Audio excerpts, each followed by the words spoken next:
আসসালামু আলাইকুম রহমতুল্লাহ। Hello viewers, অষ্টম শ্রেণীর শিক্ষার্থী বন্ধুরা, আশা করি ভালো আছো। ম্যাথ এডুকেয়ার জোন অনলাইন শিক্ষা পরিবারের পক্ষ থেকে তোমাদের সবাইকে স্বাগতম। আজকে আমরা তোমাদের বিজ্ঞান বইয়ের তৃতীয় অধ্যায় থেকে আলোচনা শুরু করবো। চলো আলোচনা শুরু করা যাক। দেখো এখানে বলা আছে তৃতীয় অধ্যায় ব্যাপন, অভিশ্রবণ ও প্রশোধন। এখানে তিনটা প্রশ্ন। এই অধ্যায়ের নামে কি? ব্যাপন, অভিশ্রবণ, প্রশোধন। এবং এই তিনটা ওয়ার্ড এখানে আছে, প্রত্যেকটা আলাদা আলাদা সংজ্ঞা, ব্যাখ্যা সহ বিস্তারিত প্রশ্ন আছে।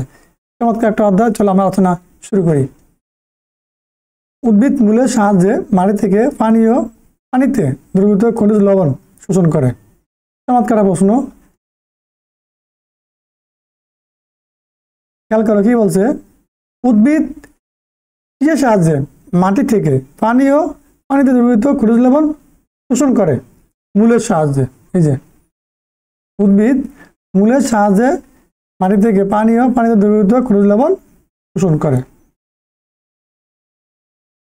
এই পানি ও রস কাণ্ডের ভিতর দিয়ে পাতা পৌঁছায়। আবার উদ্ভিদ দেহে শোষিত পানি উদ্ভিদ বাষ্প আকারে দেহ থেকে বের করে দেয়।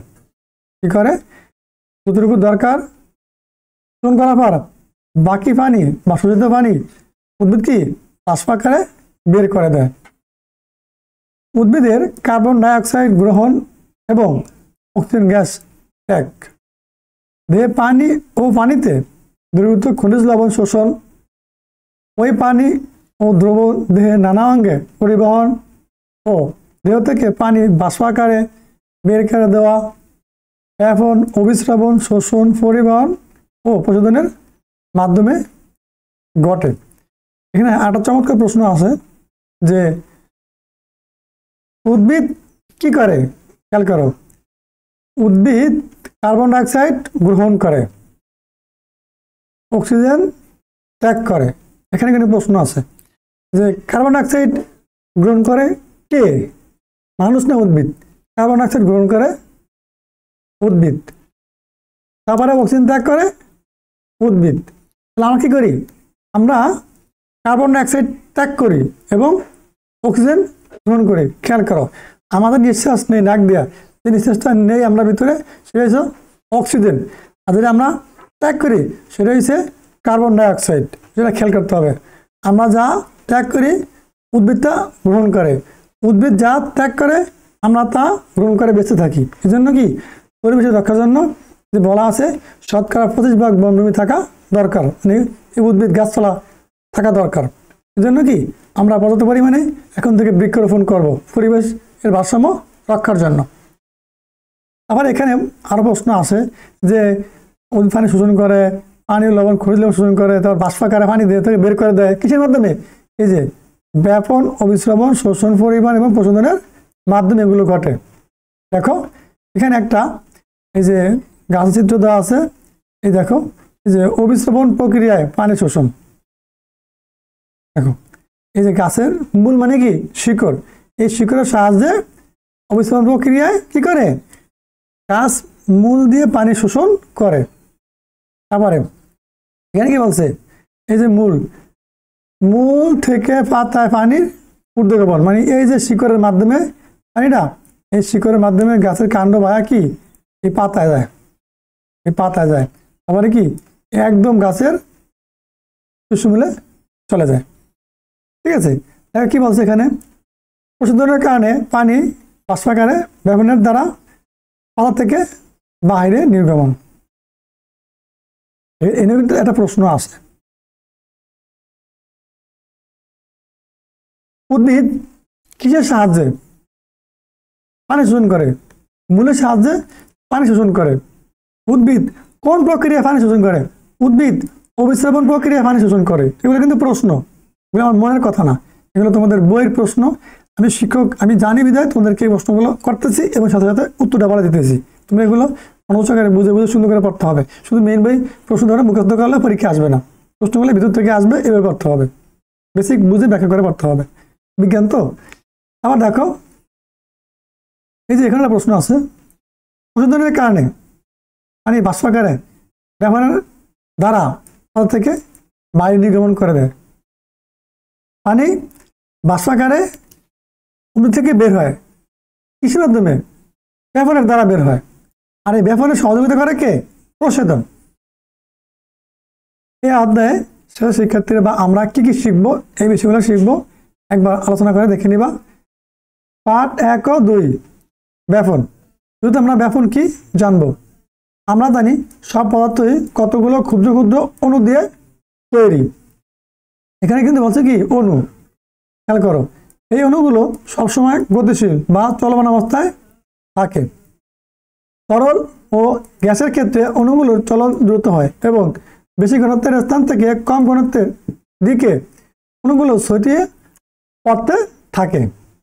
এখানে প্রশ্ন আছে, কি বলছে দেখো, তরল ও গ্যাসের ক্ষেত্রে অণুগুলোর চলন দ্রুত হয় এবং বেশি ঘনত্বের স্থান থেকে কম ঘনত্বের দিকে অণুগুলো ছড়িয়ে পড়তে থাকে।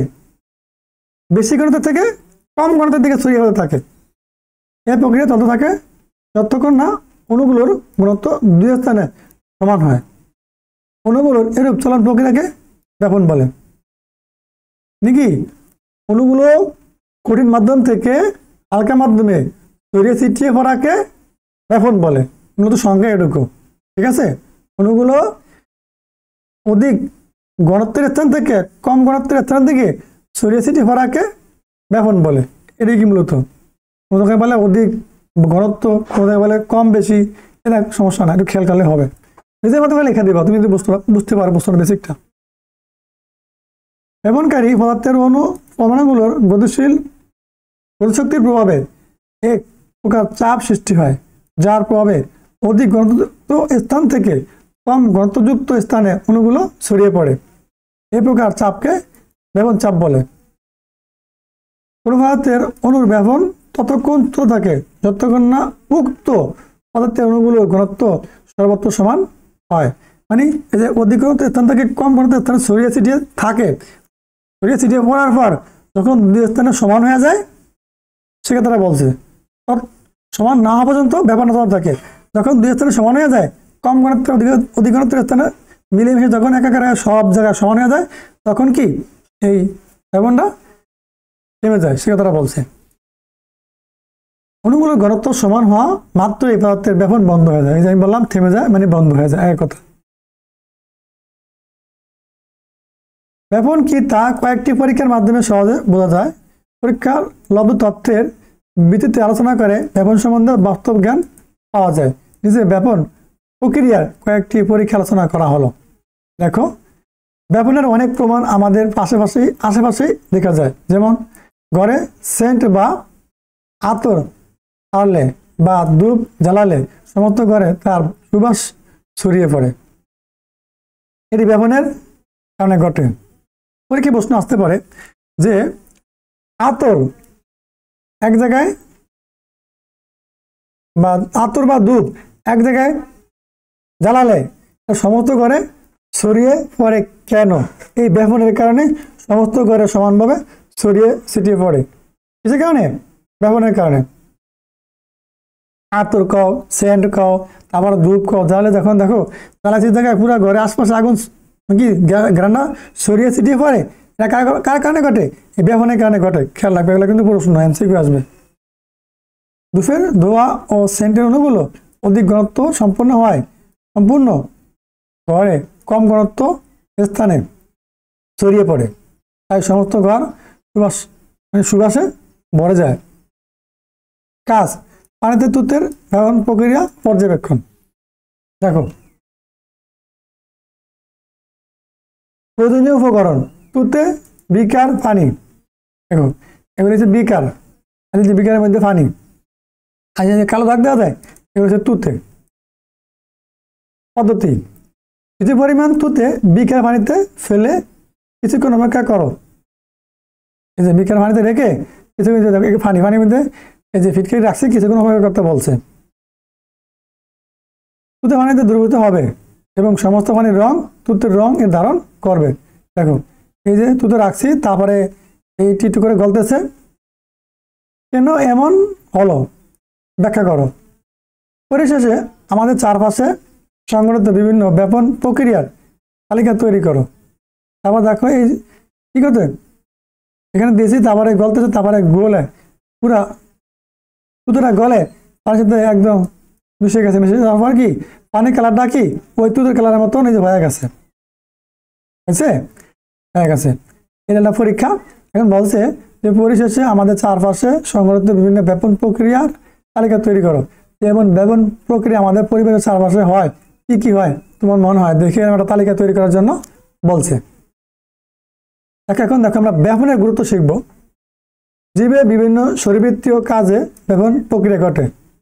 এটা প্রশ্ন আসতে পারে যে জীবের বিভিন্ন কোন কাজে ব্যাপন প্রক্রিয়া ঘটে, শরীরবৃত্তীয় কাজে ব্যাপন প্রক্রিয়া ঘটে। যেমন উদ্ভিদ সালোক সংশ্লেষণের সময় বাতাসের কার্বন ডাই অক্সাইড গ্রহণ করে, অক্সিজেন ত্যাগ করে। এটা প্রশ্ন আছে যে উদ্ভিদ কখন বা উদ্ভিদ কোন সময় বাতাসে কার্বন ডাই অক্সাইড গ্রহণ করে। উদ্ভিদ সালোক সংশ্লেষণের সময় বাতাসের কার্বন ডাই অক্সাইড গ্রহণ করে এবং অক্সিজেন ত্যাগ করে। ঠিক আছে, এখানে প্রশ্ন আসবে কিভাবে আমি বলে দেই। উদ্ভিদ কোন সময় বাতাসে কার্বন ডাই অক্সাইড গ্রহণ করে এবং অক্সিজেন ত্যাগ করে। উদ্ভিদ সালোক সংশ্লেষণের সময় বাতাসে কার্বন ডাই অক্সাইড গ্রহণ করে এবং অক্সিজেন ত্যাগ করে। খেয়াল রাখা প্রশ্ন না। এই অত্যাবশ্যক কাজ ব্যাপন দ্বারা সম্ভব হয়। জীবকোষে শ্বসনের সময় গ্লুকোজে জ্বালানোর জন্য অক্সিজেন ব্যবহৃত হয়। কি হয়? জীবকোষে শ্বসনের সময় গ্লুকোজ জ্বালানোর জন্য অক্সিজেন ব্যবহৃত হয়। ব্যাপন ক্রিয়ার দ্বারা কোষে অক্সিজেন প্রবেশ করে এবং কার্বন ডাই অক্সাইড বের হয়ে যায়। এই একটা প্রশ্ন আছে,